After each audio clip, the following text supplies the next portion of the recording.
नमस्कार ओडिशा। आज होची जून मास 25 तारिख गुरुवार।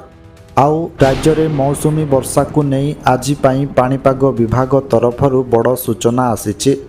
तेबे भिडियोटी आरंभ करने पूर्व छोट गोटे रिक्वेस्ट, जदि आपण ए पर्यंत आम चैनल को सब्सक्राइब करिनाहांती ताहेले एबे ही सब्सक्राइब करी बेल आइकन को ऑन करी रखंतु, जहा फଳରେ प्रतिदिनर सठिक पाणीपाग अपडेट सर्वप्रथमे पाई पारिबे।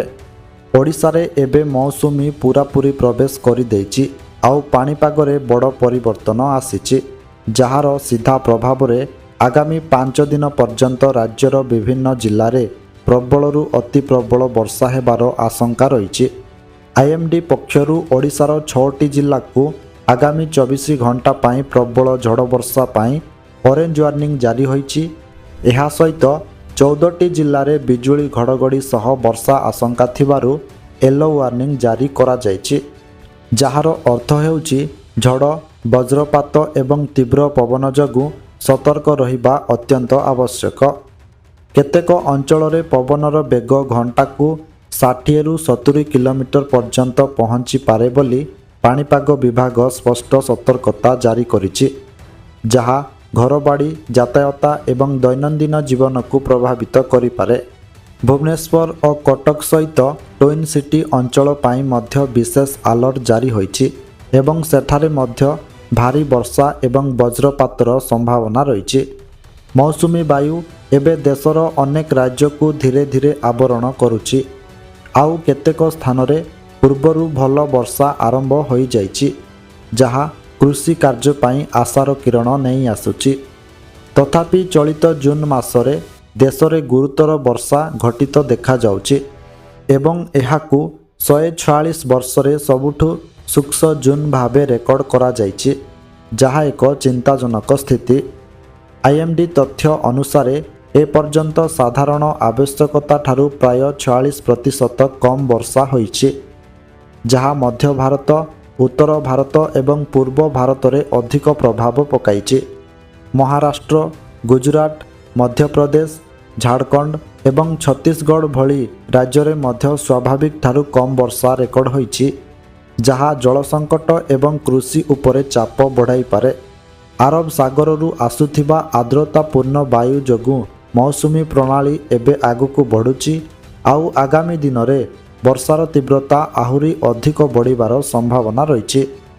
तेबे वर्तमान जानिनेबा आज पाई सबु केउ केउ जिल्ला को ऑरेंज वार्निंग, केउ केउ जिल्ला को येलो वार्निंग, केउ केउ जिल्ला रे भीषण गरम एवं केउ केउ जिल्ला रे प्रबल गरम अनुभूत हेबो। ता सहित केउ सबु जिल्ला रे पाग सुखिला रहिबो बोली सूचना दिया जाइछि। ओडिशा पाणीपाग को नहीं आसीगला एक बड़ अपडेट। भुवनेश्वर आंचलिक पाणीपाग केन्द्र तरफरु आगामी 24 घंटा पाई राज्यर विभिन्न भागरे प्रबल वर्षा और जड़ तोफानर चेतावनी जारी करा जाइछि, जहा जून 25 तारिख सकाळ 8 रु जून 26 तारिख सकाळ 8 पर्यंत एही सतर्क सूचना बलवत्तर रहिबो। दक्षिण और पश्चिम ओडिशार 6टी जिल्ला रे प्रबलरु अति प्रबल वर्षा हेबार संभावना रहिछि। विशेषकर मालकानगिरी, कोरापुट, नवरंगपुर, कलाहांडी, नुआपड़ा एवं रायगड़ा जिला पाई ऑरेंज अलर्ट जारी करा जाइछि। एही सबु जिल्ला रे प्रबल वर्षा सहित घंटा प्रति 40 रु 50 किलोमीटर बेगरे प्रबल पवन बहिबा सह वज्रपातर आशंका मध्य रहिछि। अन्यपटे उपकूल एवं एहार आखपाख जिल्लागुड़िकरे बिजुली घड़घड़ी सह वर्षा पाई येलो वार्निंग जारी होइछि।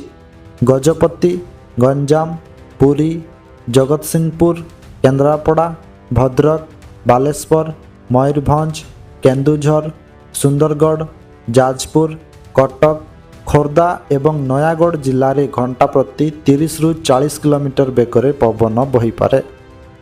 राज्यर बाकी अवशिष्ट जिल्लागुड़िकरे पाणीपाग स्वाभाविक रहिबो एवं सेठारे कौनसी प्रकारर चेतावनी दिया जाय नाही। बरगढ़, झारसुगुड़ा, संबलपुर, देवगढ़, सुंदरगढ़ किछि अंचल, सोनपुर, बलांगीर, बौद्ध, अनुगुल, ढेंकानाल एवं कंधमाल जिला पाई पाणीपाग विभाग तरफरु कौनसी वार्निंग नाही। ଆଗାମୀ 24 ଘଣ୍ଟା ମଧ୍ୟରେ ବଜ୍ରପାତ ସମୟରେ ବାକି ଆଲର୍ଟ ଥିବା ସମସ୍ତ ଜିଲ୍ଲାବାସୀଙ୍କୁ ସୁରକ୍ଷିତ ସ୍ଥାନରେ ରହିବାକୁ ପରାମର୍ଶ ଦିଆଯାଇଛି। ତେବେ ଦର୍ଶକ ବନ୍ଧୁ, ଏହା ଥିଲା ଆଜିର ସମ୍ପୂର୍ଣ୍ଣ ପାଣିପାଗ ଅପଡେଟ୍। ସବୁଦିନ ଏହିପରି ପାଣିପାଗ ଅପଡେଟ୍ ଜାଣିବା ପାଇଁ ଆମର ଚ୍ୟାନେଲ ସହିତ ଯୋଡ଼ି ହୋଇ ରୁହନ୍ତୁ।